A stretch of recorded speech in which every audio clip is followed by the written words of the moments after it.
Olá a todos, meu nome é Larissa Lopes Gonçalves, eu sou estudante de Direito da Universidade Federal de Viçosa e hoje eu irei apresentar brevemente os resultados relativos à pesquisa selecionada pelo edital PIBIC-CNPq 2021-2022, sob a orientação do professor do Departamento de Direito, o professor Davi Augusto Santana de Leles, e o tema analisado foi entre o interesse público e o de mercado, a Sociedade de Economia Mista e a Petrobras como uma questão de soberania nacional.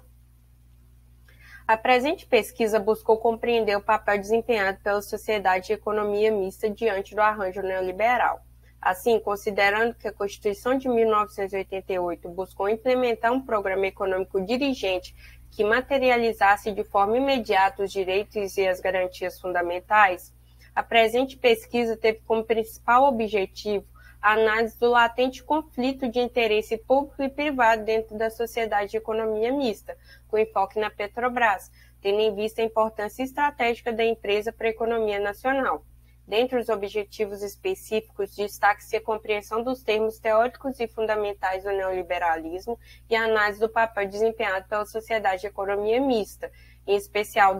o papel da Petrobras. Ao final, pretende-se propor um novo modelo de instituições estatais que seja capaz de tensionar as demandas para a concretização dos direitos fundamentais. À vista disso, inicialmente, deve-se entender o que são as empresas estatais e a relevância da Petrobras para a economia brasileira. As empresas estatais são pessoas jurídicas de direito privado que integram a administração pública. O termo empresa estatal é um gênero que abrange duas espécies, a empresa pública e a sociedade de economia mista. Na primeira espécie, o patrimônio da empresa é totalmente público e poderá se revestir de qualquer forma jurídica. Já as sociedades de economia mista são organizadas na forma de sociedades anônimas e possuem participação pública e privada para a formação do capital social. A Petrobras é uma sociedade de economia mista, criada em 1953, durante o governo Vargas, que conduz a exploração do petróleo, recurso estratégico para a alocação socialmente eficiente do produto da lavra desse hidrocarboneto, com o objetivo de aumentar o bem-estar econômico da população brasileira.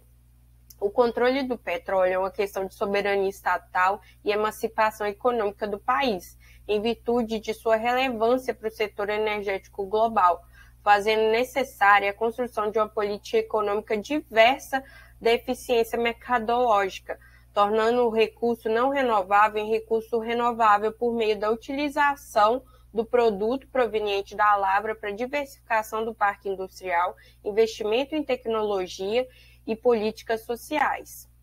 Neste cenário, é essencial tecer algumas considerações sobre o neoliberalismo. Trata-se de um arranjo político e econômico de difícil definição, podendo-se destacar duas teorias predominantes nas ciências sociais. A primeira seria a teoria da mercadorização, que possui cunho marxista e coloca o neoliberalismo como uma ideologia econômica de uma classe específica para produzir modos de acumulação por espoliação, criando crises recorrentes para trazer soluções passageiras. Já a segunda teoria, que seria a teoria da economização de base Foucaultiana, aponta que as relações humanas estão se tornando econômicas à medida que é aplicada a racionalidade do mercado para todas as esferas da vida humana, coagindo os indivíduos a uma espécie de autogoverno que retira do Estado a responsabilidade de concretizar os direitos fundamentais. Logo, esse arranjo gera inúmeras desigualdades e precarização dos direitos essenciais, além de fazer com que os cidadãos se tornem meros consumidores do Estado, gerando uma inversão do dirigismo constitucional à medida que exterioriza a economia real em prol de demandas meramente financeiras e especulativas sem base social.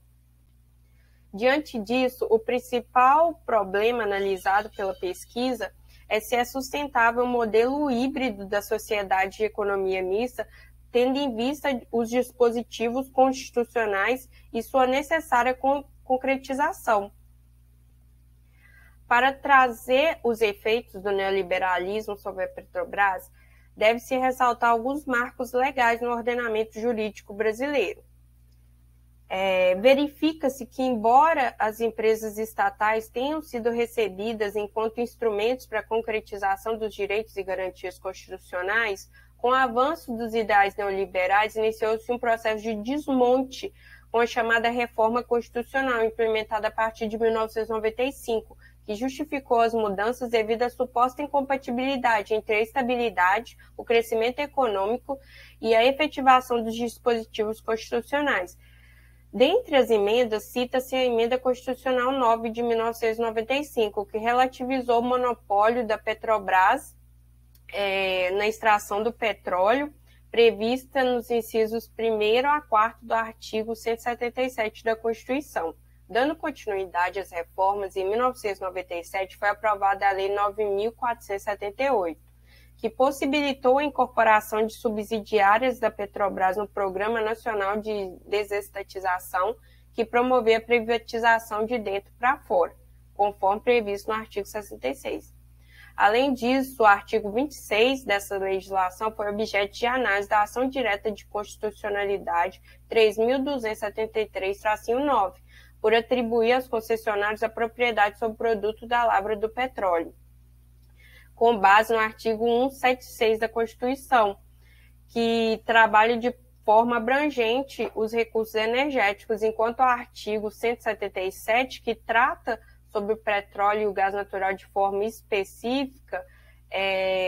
diz que esses bens são bens indisponíveis e inalienáveis, mas o artigo foi considerado constitucional. Em 2016, com a adoção do preço de paridade internacional PPI, o preço dos combustíveis passou a ter como base a cotação do dólar, buscando atrair investimentos privados e aumentar os lucros. Contudo, a medida impactou diretamente na oscilação dos preços dos combustíveis, que antes era absorvida pela empresa estatal e começou a ser repassada para os cidadãos. Segundo os dados disponibilizados no site da Petrobras, em janeiro de 2022, os investidores não brasileiros eram proprietários de 44,42% do capital total e 41,17% das ações ordinárias, que dão direito a voto, influenciando diretamente na consecução dos fins da empresa. Em relação às ações preferenciais, que são aquelas que dão prioridade na distribuição dos lucros, o grupo de investidores não brasileiros também seguia na frente com 48,74% das ações, permitindo a concentração de rendas públicas em outros países. Conforme esse gráfico elaborado a partir dos dados da Agência Nacional do Petróleo, Gás Natural e Biocombustíveis, a média de preço nacional